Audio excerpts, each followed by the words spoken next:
like a school institutional context. So this lends for itself to all sorts of things. role play. And we have all kinds of role play.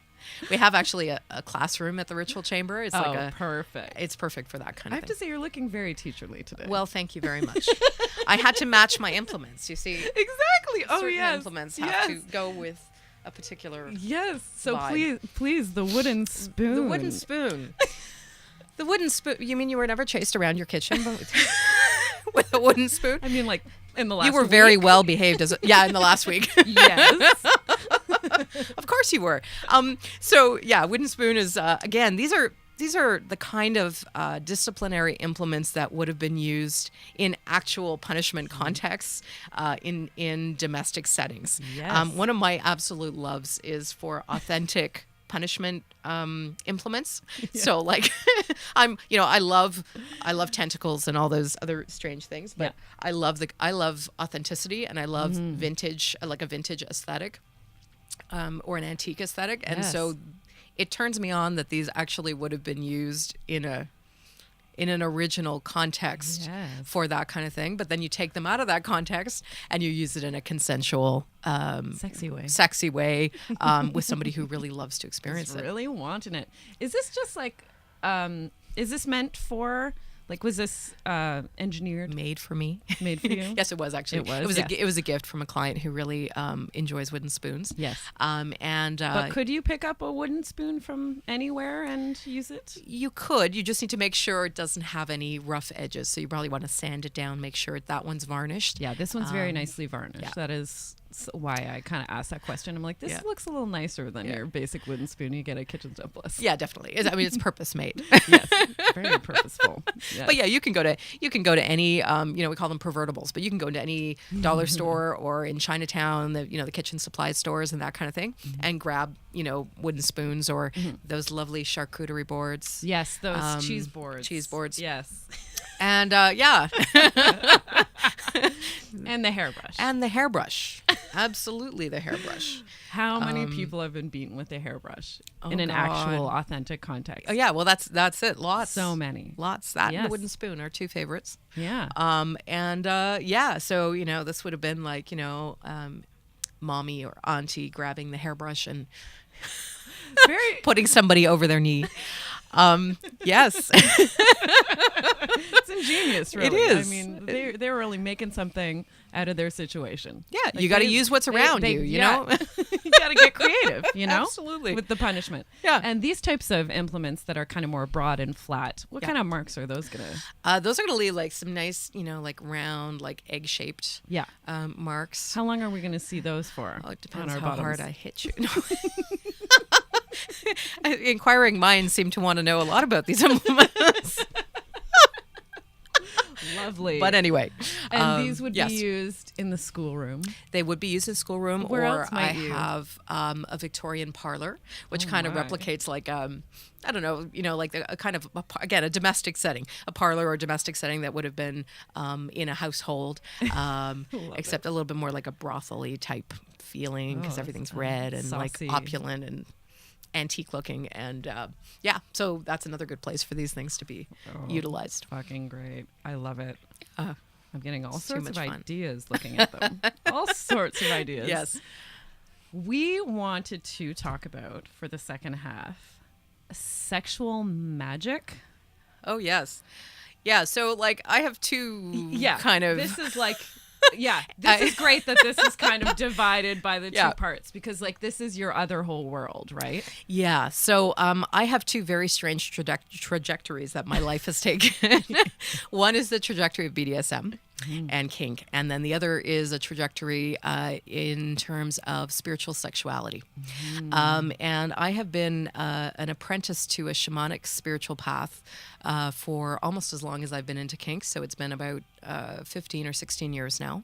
And through that path, have studied spiritual sexuality, sexual magic, the way in which sexuality is a vehicle for personal growth, spiritual awakening, greater insight, and so on and so forth, personal healing, and so on. Yes.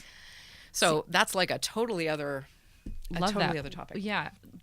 talk to me about that on like kind of a basic level. Okay. What even all this is about. So at its core, you're looking at the idea that sexuality is our life force energy. It is the energy that animates us. It's the energy that when we die is no longer there. And so it takes sexuality out of the context of sex equals like intercourse and or whatever like really mainstream idea about sexuality, and stretching it into sex is not just something that we do for fun or for pleasure or for connection with another person. It's also the energy that that keeps us healthy and alive and passionately engaged with life. Yeah. It's also, you could say, how many people say, oh my God, at the moment of orgasm. Yeah. But orgasmic energy, or that place of orgasm, is the place when people feel most expanded, most connected to everything around them, in the same way that a spiritual experience would almost elicit.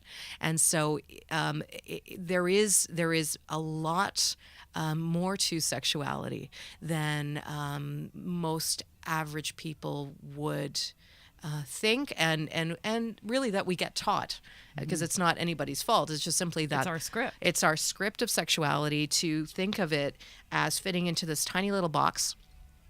And there is way more to sexuality than is readily available as information to people.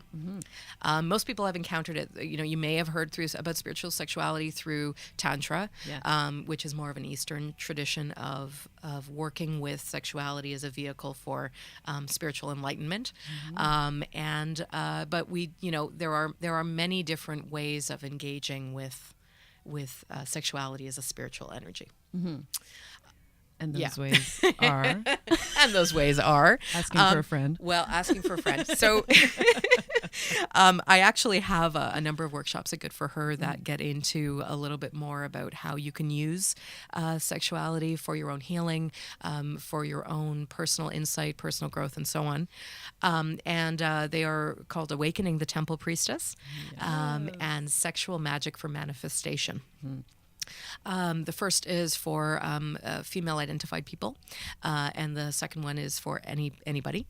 The second one, the sexual magic one, deals with the idea that you can actually use sexual energy to manifest, to so now we've suddenly delved into more esoteric topics, and it's a little bit more difficult to explain.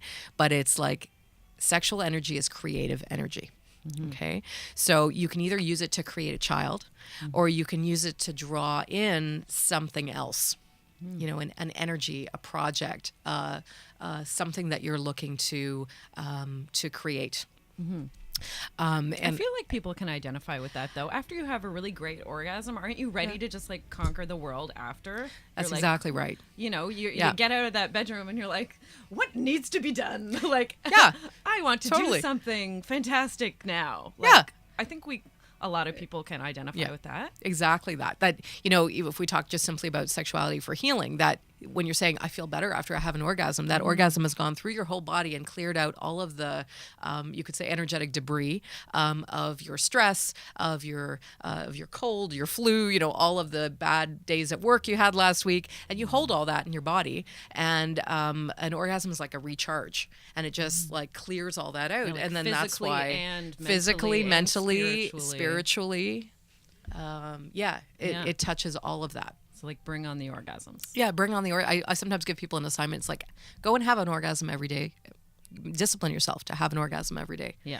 And see how you feel after 3 months. 3 months of orgasms. 3 months of orgasms every day. It's the best homework you'll ever get. Fucking kidding. And just see, like, don't take my word for it just because, Shahrazad on a podcast said it's a really good thing to do. Go and try it yourself and see how you feel. And if it works for you, keep it as a personal discipline. It's like self-care. Yeah. Will you notice a difference? Like, I did. Pretty quickly, do you think? I did. Yeah. What was the difference? I was given this assignment by one of my teachers. Great. What did you notice? So I noticed that I was more positive. I noticed that I was suffering. I sometimes delve into periods of anxiety and depression, as many people do. Yes. And it helped to clear some of that out. I had more energy. I wasn't like exhausted at the end of the day of working. You're excited to have your orgasm. I was excited. Bed. Yeah, totally. It reset me. Yeah. Well, who wouldn't? I can picture that being me, like quite honestly, without joke, being like, I get to have this, 20 minutes or whatever you carve out for yourself, this me time that is a self-care, practice that I'm having. And I would honestly look forward to that every day, that I got to do that for myself.